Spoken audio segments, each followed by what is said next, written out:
சமூக மீடியா சொந்தங்களுக்கு வணக்கம். இன்றைய நாளிலும் மற்றொரு உலக செய்திகளின் ஒரே பார்வையோடு இணைந்திருக்கின்றோம். அந்த வகையிலே அமெரிக்கா வெனிசுலா பதட்டங்கள், ராணுவ தாக்குதலின் முன்னேற்பாடுகளுடன் சூழ்ச்சி வலுப்படுத்தும் ட்ரம்ப், காசா நன்கொடைகளிலிருந்து $500 பில்லியன் திருட்டு, முஸ்லிம் சுரண்டல் குற்றச்சாட்டு, தைவானை பற்றி கடும் பேச்சு, டோக்கியோ மீது சீனாவின் குற்றச்சாட்டு, சீனாவின் அணுசோதனை மீள தொடக்கம், லாப் நூர் தளத்தில் விரிவாக்கம், மெக்சிகோ தாக்குதலுக்கு தயாராகும், உயிர்களை காப்பாற்ற அதை செய்தால் நான் பெருமைப்படுவேன், ஈரானின் அணுசக்தி லட்சியத்தை அளிப்பது அச்சுறுத்தலை முடிவுக்கு கொண்டு வரவில்லை, இந்த சட்டங்கள் நிலைநிறுத்த முடியாது, முகமூடி அணியுமாறு தடுக்கும் சட்டத்திற்கு எதிராக கலிபோர்னியாவிற்கு ட்ரம்ப் வழக்கு, ட்ரம்பின் காசா அமைதி தீர்மானத்தை ஐநா ஒப்புதல், கமாஸ் மறுப்பு, ஐரோப்பிய ஒன்றியம் 2026 வளர்ச்சி கணிப்பை குறைத்துள்ளது, வர்த்தக பதட்டங்கள் தாக்கம், அமெரிக்கா மற்றும் வெனிசுலா இடையே பதட்டங்கள் மீண்டும் உயர்ந்துள்ளன. அமெரிக்க ஜனாதிபதி டொனால்ட் ட்ரம்ப் வெனிசுலாவில் போதைப்பொருள் அரசு என அழைக்கப்படும் நிக்கோலஸ் மதுரோ ஆட்சியை கவிழ்க்க ராணுவ தாக்குதலை மேற்கொள்ளும் முயற்சியில் உள்ளதாக தகவல்கள் தெரிவிக்கின்றன.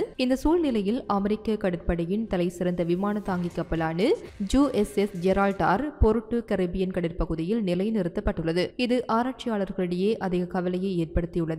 எந்தவொரு ராணுவ நடவடிக்கையும் தென் அமெரிக்காவில் உள்ள பிராந்திய ஸ்திரத்தன்மைக்கும் உலகளாவிய சக்தி சமநிலைக்கும் கடுமையான விளைவுகளை ஏற்படுத்தக்கூடும் என்று எச்சரிக்கப்பட்டுள்ளது. இந்த நேரம் அமெரிக்க அதிகாரிகள் மதுரோவுடன் பேச்சுவார்த்தைகளை தொடங்குவதற்கான வாய்ப்பும் கருத்தில் கொண்டு வருகின்றனர். இது அமெரிக்காவின் இரட்டை அணுகுமுறையை வெளிப்படுத்துகின்றது. ஒரு பக்கம் அழுத்தம் அதிகரித்தல், மற்றொரு பக்கம் பேச்சுவார்த்தை வாயிலாக தீர்வு காணும் முயற்சி நடைபெற்று வருகின்றது.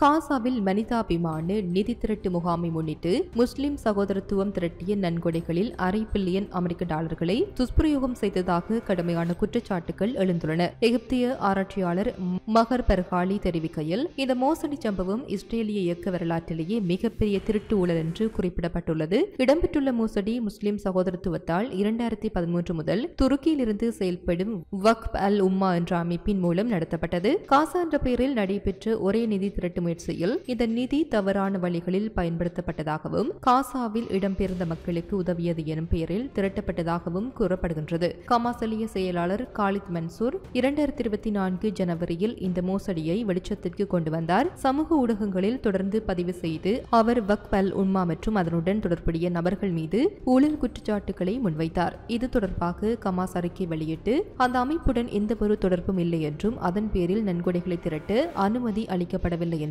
தெளிவுபடுத்தியது. கமாஸ் வெளியிட்ட அறிக்கையில், மனிதாபிமான உதவியின் பேரில் நம் மக்களின் உணர்ச்சிகளை பயன்படுத்தி வெளிநாடுகளில் சில நிறுவனங்கள் சந்தேகத்திற்கு இடமான பிரச்சாரங்களை கொண்டு நிதிகளை திரட்டுகின்றன என்று கண்டனம் தெரிவிக்கப்பட்டது. அது மட்டுமல்லாமல் அந்த அமைப்பு மற்றும் அதனுடன் தொடர்புடைய சில நபர்களை மறுத்தும் அறிவிக்கப்பட்டது.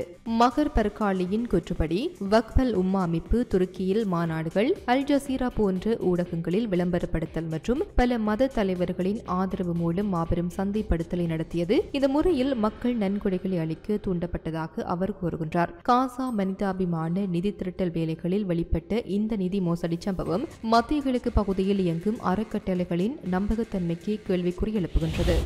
ஜப்பான் பிரதமர் சானி தகைச்சி தைவான் நெருக்கடியை ராணுவ ரீதியாக தீர்வாக கருத வேண்டும் என்ற கருத்தை வெளியிட்டதை சீனா கடுமையாக விமர்சித்துள்ளது. சீனா இதை பிராந்திய நிலைமைக்கு ஆபத்தான ஆத்திரமூட்டல் என்று வர்ணித்துள்ளது. சீனாவின் வெளியுறவுத்துறை இந்த நடவடிக்கையை இலங்கை மற்றும் ஆசிய அமைதிக்கு எதிரானது என்று கூறி டோக்கியோவை எச்சரித்துள்ளது. மேலும் சீன அரசாங்கம் பயண ஆலோசனையை வெளியிட்டு ஜப்பான் செல்லும் பயணங்களின் பாதுகாப்பை அவதானமாக கடைபிடிக்க வேண்டும் என அறிவுறுத்தியுள்ளது. பிரதமர் தகைச்சி தைவானில் ஏற்படும் எத்தகைய நெருக்கடியையும் ஜப்பானின் தேசிய பாதுகாப்புக்கு பாதிப்பை உண்டாக்கக்கூடும் என்பதால் ராணுவ ரீதியான தயாரிப்பை வலியுறுத்தினார். இது ஜப்பானின் பாதுகாப்பு கொள்கையை முன்னேற்றப்படுத்தும் முயற்சியாகவும் அமெரிக்காவிற்கு எதிரான பிராந்திய கூட்டணி திசையில் நகர்த்தும் நடவடிக்கையாகவும் பார்க்கப்படுகின்றது. சீனாவும் ஜப்பானும் தைவான் விவகாரத்தில் இடையூறாகவே மோதிக்கொண்டு வருகின்றனர். இந்த நிலையில் இரு நாடுகளின் தெளிவான நிலைப்பாடுகள் ஆசிய பசிபிக் பகுதியில் புதிய புவிசார் அச்சுறுத்தல்களுக்கு வழிவகுக்கக்கூடும் என்று சர்வதேச பகுப்பாய்வாளர்கள் எச்சரிக்கின்றனர்.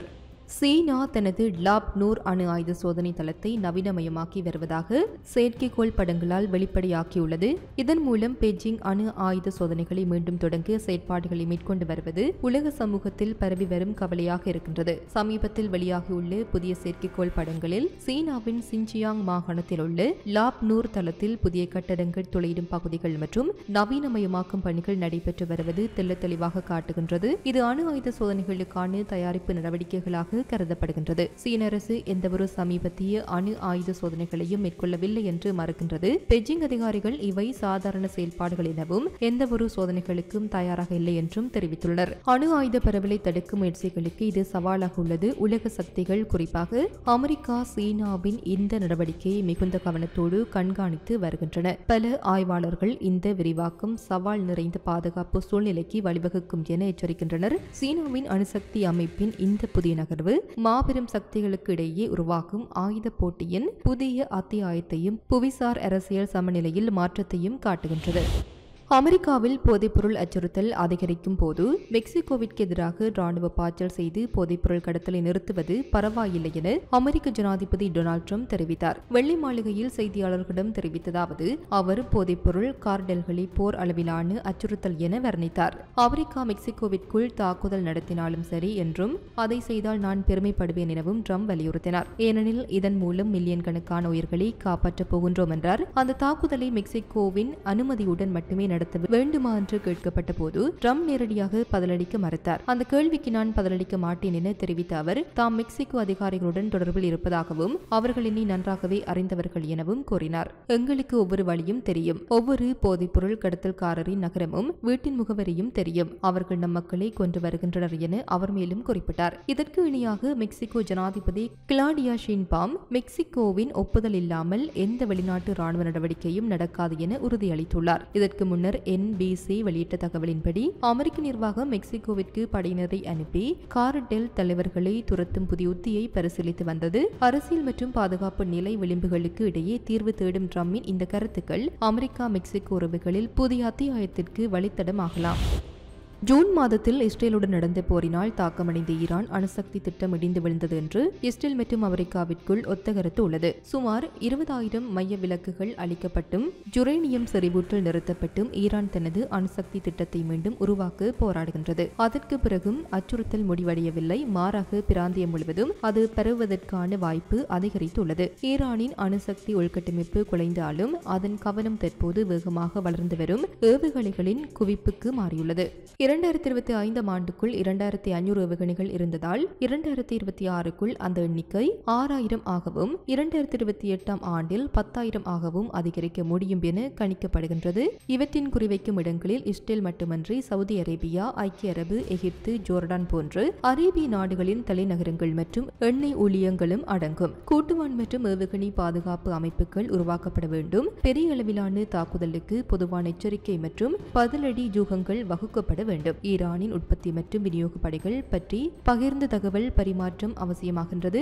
எந்த நாட்டின் மீது தாக்குதல் நடந்தால் அது முழு பிராந்தியத்திற்கும் அச்சுறுத்தலாக கருதப்படும் என்பதற்கான பொதுவான தூதரக அறிவிப்பு வழங்கப்பட வேண்டும். ஈரான் அணுசக்தி திட்டம் தற்காலிகமாக முடங்கினாலும் அதன் எதிர்ப்பு போக்குகள் அதிகரித்துள்ளன. தற்காலத்தில் உறுதியான மற்றும் ஒருங்கிணைந்த பாதுகாப்பு முயற்சிகள் இல்லாவிட்டால் மத்திய கிழக்கின் அடுத்த போர் மிக கொடூரமானதாகவும் பரவலானதாகவும் இருக்கும். அமெரிக்க ஜனாதிபதி டொனால்ட் ட்ரம்பின் நிர்வாகம் கூட்டாட்சி முகவர்களுக்கு முகக்கவசம் அணிய தடையிட்டு பணியின் போது அடையாள அட்டையை கட்டாயப்படுத்தும் கலிபோர்னியா சட்டங்களுக்கு எதிராக வழக்கு தொடர்ந்துள்ளது. கூட்டாட்சி அரசு கலிபோர்னியா சட்டங்கள் அமெரிக்க அரசியலமைப்பின் மேலாதிக்க விதியை மீறுவதாக வாதிடுகின்றது.